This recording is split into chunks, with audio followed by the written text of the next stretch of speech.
Pawan Kalyan target గా విరుచుకుపడ్డారు YCP నేతలు. తాడేపల్లిగూడెం సభలో పవన్ చేసిన కామెంట్స్ పై మండిపడ్డారు. జగన్ ను అధపాతాళానికి తొక్కడం పవన్ వల్ల కాదు అన్నారు. ప్రజలే చంద్రబాబు పవన్ ను పాతాళానికి తొక్కేస్తారన్నారు. పవన్ కు 24 సీట్లు ఇచ్చిన చంద్రబాబును తొక్కాలని సూచించారు. పవన్ కళ్యాణ్ రాజకీయాలకు పనికిరాడంటూ ఎదురుదాడికి దిగారు వైసీపీ నేతలు. తెచ్చిపెట్టుకున్న ఆవేశం, తెచ్చిపెట్టుకున్నటువంటి కోపం, అరుపులు ఏంటిది రాజకీయాల్లో నాకు అర్థం కానటువంటి పరిస్థితి. జగన్మోహన్ రెడ్డి గారి మీద విరుచుకుపడేటటువంటి మాటలు. తొక్కేస్తాడంట, అధపాతాళానికి తొక్కేస్తాడంట. నిన్ను పుట్టించిన వాడు రావాలి అధపాతాళానికి జగన్మోహన్ రెడ్డి గారిని తొక్కడానికని మనం చేస్తున్నాం.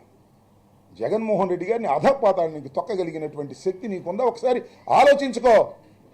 నీ అంతరాత్మను అడుగు. ఒంటరిగా గుండె మీద చేసుకుని ఆలోచన చేయమని మనవి చేస్తున్నా.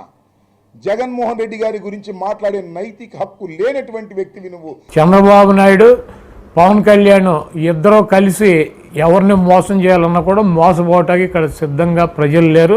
చంద్రబాబు నాయుడికి కాపు సామాజిక వర్గం డెఫినెట్గా పవన్ కళ్యాణ్ బలి చక్రవర్తిలాగా పాతాళంలోకి తొక్కేస్తానని జగన్మోహన్ రెడ్డి గారు చెప్పాడు. ఈయన ఒక పాదమే. ఈ రాష్ట్రంలో 80 లక్షల పాదాలు ఉన్నాయి.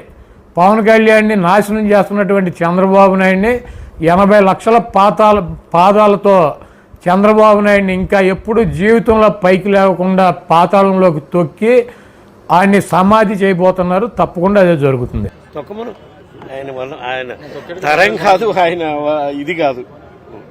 ఆయన మాటలు చెప్పడం వరకే.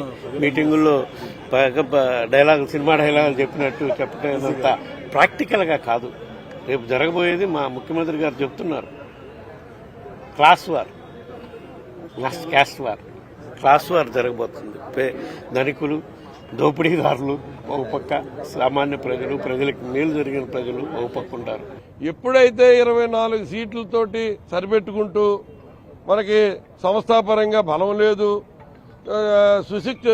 తెలుగుదేశం కార్యకర్తలు సుశిక్షితులైన కార్యకర్తలు, వాళ్ళకున్న బలం మనకు లేదు కాబట్టి మనం 24 తోటే మనం సరిపెట్టుకోవాలి అని అతను చెప్పిన సమాధానం కాపులందరికీ కూడా మరి కారం రాసుకుంటారు.